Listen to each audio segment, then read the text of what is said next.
আসসালামু আলাইকুম আপুরা ভাইয়ারা, আশা করি আপনারা সবাই অনেক অনেক ভালো আছেন।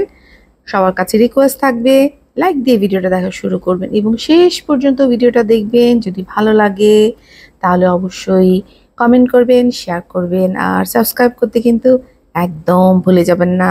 আপুরা ভাইয়ারা, আজকের ভিডিওটা হয়তো বা বড় হতে পারে, আর যদি বেশি বড় হয়ে যায় তখন আমি দুইটা ভাগে ভাগ করে দিব। আপনাদের কাছে অনুরোধ থাকবে অবশ্যই ভিডিওটা একদম শেষ পর্যন্ত দেখবেন, কোনো টানাটানি করবেন না এবং কোনো কিছু স্কিপ করবেন না। তো যাই হোক, যেটা বলছিলাম যে গতকাল আমি বলেছিলাম যে আসল ভিলেন হচ্ছে বাবু।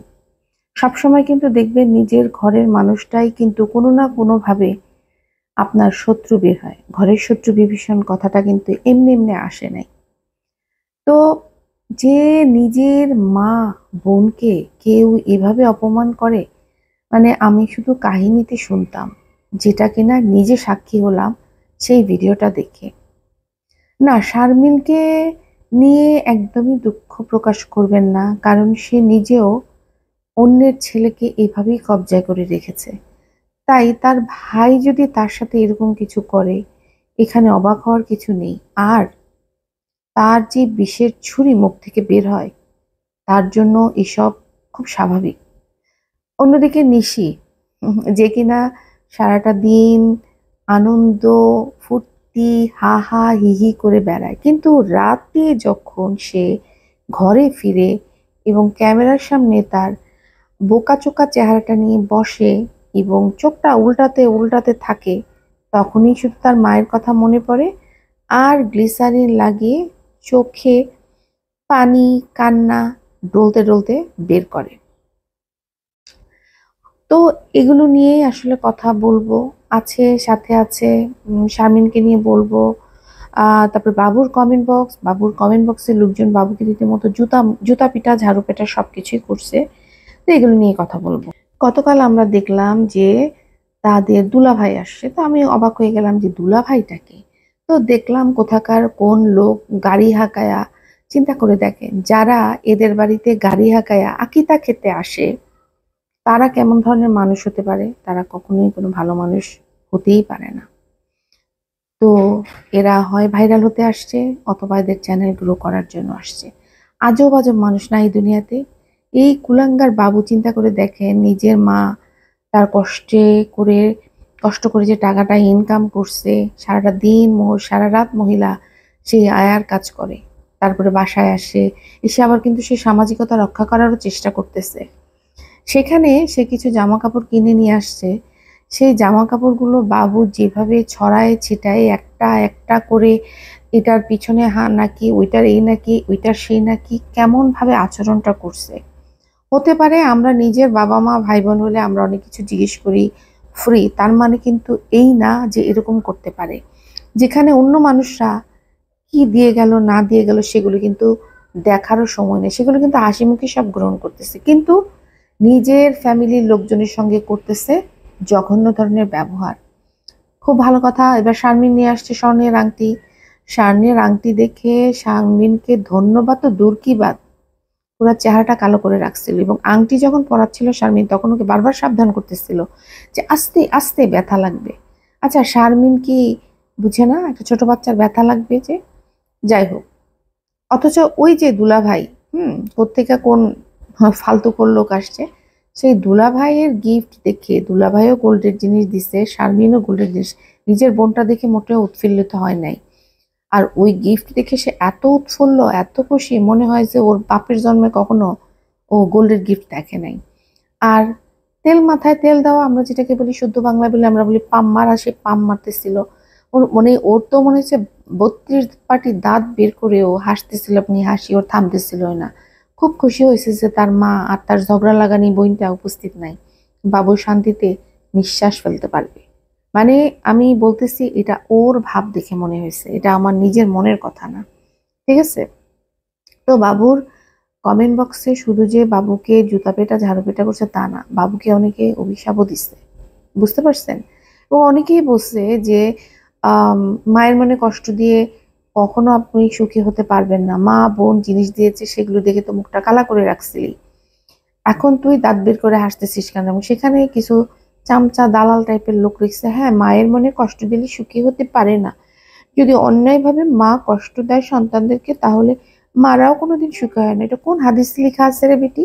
এবার আরেকটা কমেন্ট পড়ি। সুলতান আহমেদ নামে একজন লিখছে, আচ্ছা কুলাঙ্গার, তোর মা কত কষ্ট করে হসপিটালে কাজ করে মানুষ করলো তোকে, আজকে সেই মাকে ছাড়া আকিকার প্রোগ্রাম করলি, বউকে খুশি করলি, তোর গলা দিয়ে খাবার নামলো? নামলো, নামলো। ওর মতো কুলাঙ্গারের, ও কুলাঙ্গারই তো এই জন্য, যার কারণেই তো ওর গলা দিয়ে খাবার নামবে। কি করে পারলি তুই? মিম তো আগের থেকেই অভিশাপ, সানির বোনের কারণে মারা গেছে। সানির বাবার অভিশাপ আছে মিমের উপর। তোর বাবা তাকে শেষবার দেখতে পারে নাই, সেই অভিশাপে মিমের মতো কাল নাগিনী তোর কপালে জুটছে।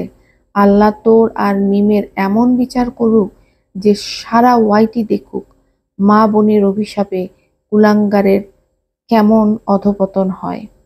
তা আমি এখানে বলবো যে হ্যাঁ মা অবশ্যই মায়ের সাথে আম, মানে মানে মার সাথে খারাপ ব্যবহার করলে ঠিক আছে অধপতন হয়, কিন্তু বোনের সাথে কেন? বোন নিজেই তো ঝগড়া লাগানি, সংসারের মধ্যে যেন ঝগড়া লাগে, বেশি মুখ চাপড়ায়। বোনের কথা বলবেন না, ঠিক আছে? মা ঠিক আছে, মাকে কষ্ট দাও, মায়ের চোখের পানির জন্য মানে ছেলে মেয়ে অভিশপ্ত হয়, এটা আল্লাহ নিজেই কোরআনে বলছেন। এবং এটাও বলা আছে যে বাবা মা যদি ভুল করে, অন্যায় করে, তাদের সাথে ধমক দিয়ে না, তাদেরকে আলতো স্বরে তাদেরকে বুঝিয়ে বলো যে মনে হয় তোমার এই কাজটা ঠিক হচ্ছে না, এইভাবে কিন্তু বলতে বলা হয়েছে।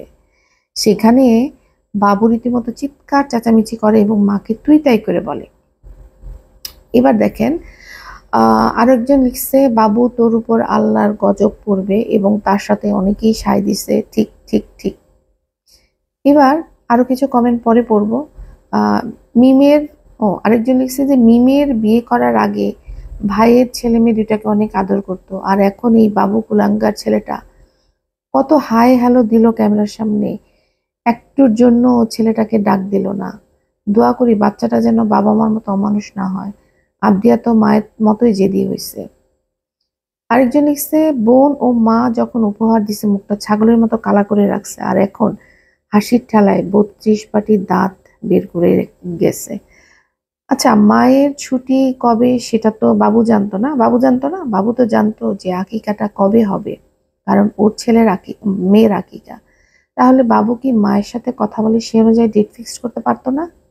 পারতো না, কারণ বাবুর সেই ক্ষমতাই নাই। বাবু যেভাবে চামচামি করতেছিল শ্বশুরবাড়ির লোকজনের, পরিষ্কার বোঝা যাচ্ছে যে বাবু নিজেই চাচ্ছে না যে ওর মা, ওর ফ্যামিলির লোকজন উপস্থিত থাকুক। বাবুই চাচ্ছে না, কারণ বাবু মনে হয় ওর মা বোনদের দেখলে বাবু নিজেরই নিঃশ্বাস নিতে পারে না। সেই জন্য বাবু মুক্ত বাতাসে নিঃশ্বাস নিতে চায়, মা আর বোন ছাড়া। তো এটা আসলে অন্য কারো দোষ না। তো অনেকেই বলছে মিম হয়তো তাবিজ করছে, তাবিজ করে ওকে এতিম বানায় রাখছে। একদিন বুঝবি মায়ের কষ্টের একটা হাই লাগে, এটার পরিণাম ভালো হবে না। অসুস্থ ভাইটা মায়ের সাথে ঝগড়াঝাটি করলেও কিন্তু তার পাশে থাকে। আর তোমাকে যে এরা ইউজ করতেছে সেটাও বুঝতে পারবা। যাই হোক, লোকজন যত কিছুই বলুক না কেন, তাতে কারো কিছু যাবে আসবে না। যাই হোক, এবার একটু বাবুকে রেখে তানজিলাকে নিয়ে কথা বলি, পরে আবার বাবুকে নিয়ে কথা বলবো। তো এই যে এখন এত রোদ, কাঠ ফাটা রোদ, কিন্তু ঝলসে যাওয়া গরম, মানে গা পুরা ঝলসে যায়, আগুনের মতো ঝলসে যায়। এই গরমে যারা রান্না বান্না করে, যে যারা মায়ের মতো, বা ধরেন খালা মাম যারাই করেন, মেয়েরা যারা রান্না করে, তাদের জন্য দোয়া করা ছাড়া কি আর কিছু করতে পারি বলেন? তাদের তো কোনো উপায় নাই, তাদেরকে রান্নাই করতে হবে। তো এই যে তানজিলা, যে কিনা যখন তার মায়ের বাড়িতে ছিল, তখন কিন্তু সে তানকেও সামলাতো, আমরা দেখছি তানকে সামলাতো, রান্না করতো, মাকে ঘরের কাজে সাহায্য করতো।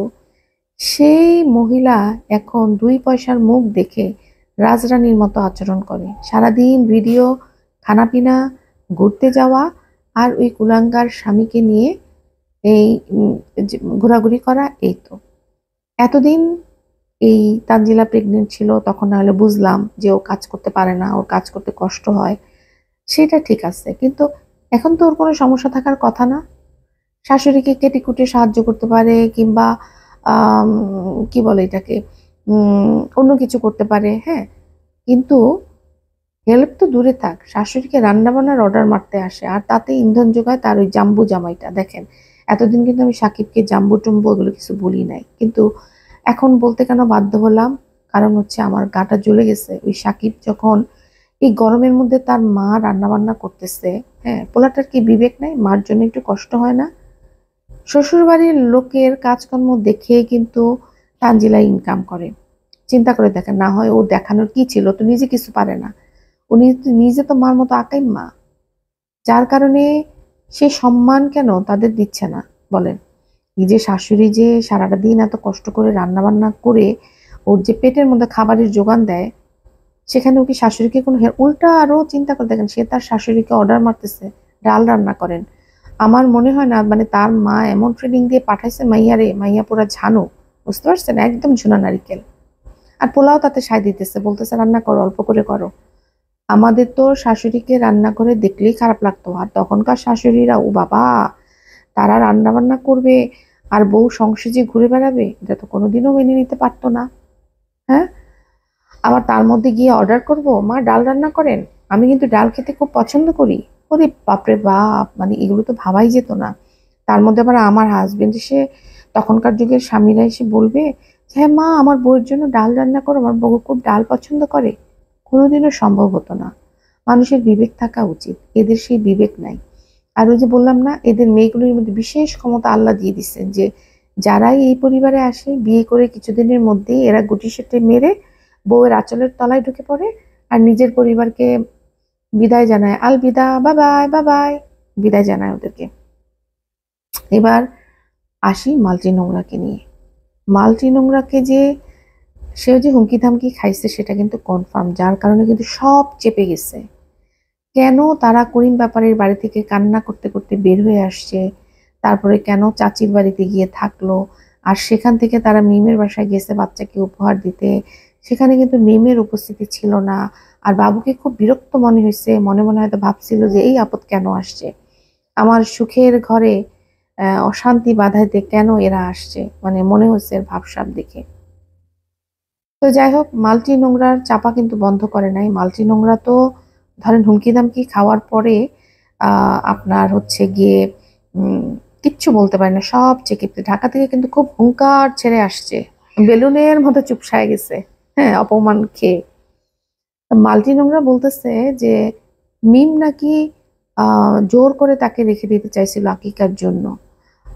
তার ভাবিকে রাখছে, সেটা অবশ্যই মিম রাখে নাই। হয়তো বা বাবুই বলছে যে থাকেন, আপনি থেকে যান, ওরা তো আসবেই। হ্যাঁ, কিন্তু মিম শারমিনকে জোরাজুরি করছে আকিকাতে থেকে যাওয়ার জন্য। এর থেকে ফানি মজাক আর কি হতে পারে বলেন? যাক, মালতি নোংরার একটা ভালো গুণ খুঁজে পেলাম, সে অনেক মজাক করতে পারে, মজাক, লোক হাসানোর জন্য, মানে ওই যে স্ট্যান্ড আপ কমেডিয়ান, ভালো একটা গুণ খুঁজে পাইছে ওর। তো যাই হোক, এবার মালতি নোংরা যখন বুঝতে পারলো যে আরে আমার তো বাবু আর মিমের মধ্যে এখন আর কথা বলার মতো রাইট হারাই ফেলছি, কোনো কিছুই ওদেরকে নিয়ে বলতে পারবো না, আমাকে তো যে হুমকি ধামকি দিচ্ছে, তাহলে এখন আমি কাকে টার্গেট করব? এবার গিয়ে টার্গেট করছে শ্বশুরবাড়ির লোককে। শ্বশুরবাড়ির কে? তাও মাকে হারানো দুই ভাইগনা, তাও কি রাজের ভাইগনা, বুঝতে পারছেন? ওইটা তো আরেকটা কাপুরুষ। ওইটাকে, ওইটা বলতেছিল তার বউকে যে তার বাপ বলছে সিটি স্ক্যান করানোর কথা, আর এই বেডি বাগড়া দিয়া বলতেছে সে বললেই হবে নাকি, ডাক্তাররা যা বলবে তাই। ভাই, অল্প বিদ্যা যে কতটা ভয়ঙ্করী তা কিন্তু বুঝাই যাচ্ছে, বুঝতে পারছেন? আমরা যখন কোনো সন্দেহ থাকে কোনো রোগের ব্যাপারে, তখন কিন্তু আমরা নিজেদের ইচ্ছা মতো টেস্ট করাই, জানার জন্য, মানে সন্দেহটা দূর করার জন্য যে আসলেই সেই রোগটা আছে কিনা। কিন্তু এই বেডি নিজেকে এত বেশি শিক্ষিত মনে করে, অসুস্থ অসুস্থ বলে মহিলাটা এত কান্না করছে শাশুড়ি, কিন্তু তারে কোথায় নিয়ে গেছে? ফার্মেসিতে। আবার সে বলে কি যে হাসপাতালে নিব কি নিব না, ওরকম কোনো রোগ হয় না, আমরা জানি কখন হাসপাতালে নিতে হবে। কতটা অসভ্য! তোর সাথেও যেন এমন হয়, তুই কি চিল্লাচিল্লি করবি, কান্নাকাটি করবি, কিন্তু তোকে ধরে ধরে হাঁটায়া হাঁটায়া 1 মাইল 2 মাইল হাঁটায় হাঁটায় তোকে ফার্মেসিতে নিয়ে যাবে, তোর সাথেও যেন এমন হয়। আর চিন্তা করেন, সাথে যে বসে থাকছে যে কাপুরুষটা, সেও মিয়াও মিয়াও মিয়াও মিয়াও করতে থাকে। আচ্ছা বাপ মা তোর, সিদ্ধান্ত তুই নিবি, তোর বউ কি সিদ্ধান্ত নেওয়ার তোর বাপ মার ব্যাপারে? তুই কি তোর শাশুড়ির সিদ্ধান্ত তোকে নিতে দিবে? নিতে দিবে না। তুই যে কথা বলতে পারিস না মিম বাবুকে নিয়ে, তোকে কিন্তু থামাই দিস, অথচ তুই কিন্তু তোর বউকে থামাইতে পারিস নাই, যখন তোর তোর ফ্যামিলির ব্যাপার সে ওপেনলি দর্শকদের সামনে বলতেছিল। তো এই যে বুঝেন এই বেডি মানে শ্বশুর বাড়ির লোকগুলির সাথেও মানে কি বলবো, ভাইয়ের সাথে তো মিলে জিলে থাকতেই পারে নাই, এবার শ্বশুর বাড়ির লোকগুলির সাথেও পারবে না। কারণ এর স্বামী হাতে চুরি পরে আছে, যে যেভাবে তার ভাই হাতে চুরি পরে আছে সেইভাবে তার স্বামীকেও হাতে চুরি পরায় রাখছে। তাহলে সে মিমকে নিয়ে কেন কথা বলে বলেন তো? যাই হোক, এবার আসি যে রাজ বলতেছিল আর কি যে তার দুই ভাইগনা থাকে, কিন্তু তারা ছেলে মানুষ, ছেলে মানুষরা তো অনেক কিছু বুঝে না বা তারা বুঝতে পারে না, হ্যাঁ। কিন্তু এই নোংরা তার মুখের কথা টেনে নিয়ে বলতেছিল যে তার শাশুড়ির উপর পুরা ব্লেমটা দিয়ে দিছে, যে তার শাশুড়ির কাছ থেকে নাকি শুনছে যে তার দুই ভাইগনা আরেক রুমে শুয়ে থাকে, কখনোই সে উঁকি মেরে দেখে না নানি মরছে নাকি বেঁচে আছে। চিন্তা করে দেখেন, এখানে নানিকেও খারাপ বানাইছে, এখানে দুই ভাগনাকেও আমাদের দর্শকদের চোখে খারাপ বানাইছে। এবং শুধু তাই না, মায়ের আরেকটা বিয়ে হয়েছে, অন্য পরিবারে চলে গেছে, তার আগে বাচ্চা দুইটাকে নানি পালতেছে, সেটাও চালাকি করে সবাইকে জানাই দিল। এই মহিলা যেমন কারো হওয়ার যোগ্য না, একটা অসভ্য, নোংরা। আর মিম আর বাবুর আমি বলবো এই মহিলার কাছ থেকে অবশ্যই 100 হাত দূরে থাকা উচিত। এ হচ্ছে সম্পর্ক ভাঙানো মাসি। হ্যাঁ, ও সম্পর্ক ভাঙানো মাসি। এই বেডি নিজের জামাইটা মানে হাফ লেডিস রাজকে কিন্তু বাবুর মতে, মিম যেমন বাবুকে কবজা করে রাখছে, বাবা মার সঙ্গে মিশতে দেয় না, এই ভিডিও কিন্তু তাই করে রাখছে। কিন্তু মানে নিজের স্বামীর যে দায়িত্ব বাবা মাকে দেখাশোনা করবে সেটা তো করেই না, উল্টা আরো অভিযোগ নিয়ে বসে। এই মহিলা আবার বাবুকে নিয়ে কথা বলে, যে কিনা অন্যের ছেলেকে বশ করে রাখছে। খুব স্বাভাবিক, তার ভাইকে আরেকজন বশ করে রাখছে, সমানই সমান, শানে শানে লড়াই। আবার তারপর আবার কিসের কথা, বড় ভাইটাকে তো হুমকি ধামকি দিয়ে মুখ বন্ধ করে রাখছে, না হয় কিন্তু বিল্লালও এই বিডিরে ঘরের মধ্যে ঢুকতে দিত না। আমি বললাম, দেখেন বিল্লাল মাঝখান দিয়ে এর সম্পর্কে মুখ খুলছিল না, বলছিল যে বিল্লাল বলছিল যে তার বোন অনেক সময় তাদের সম্পর্কে মানে মায়ের সাথে কুটনামি লাগায় সম্পর্ক নষ্ট করে, তখন বিল্লালকে হুমকি দিছিল কিন্তু এই মালটি মালটি হুমকি দিছিল কি, ও দেখমু আমার টাকায় চলস, আমি তোর ডাক্তারের কাছে নিয়ে দেওয়া জড়াই, তুই ওষুধ খা, তুই আবার আমার সঙ্গে এগুলো করিস দেখিস, আমি কিন্তু বন্ধ করে দিব।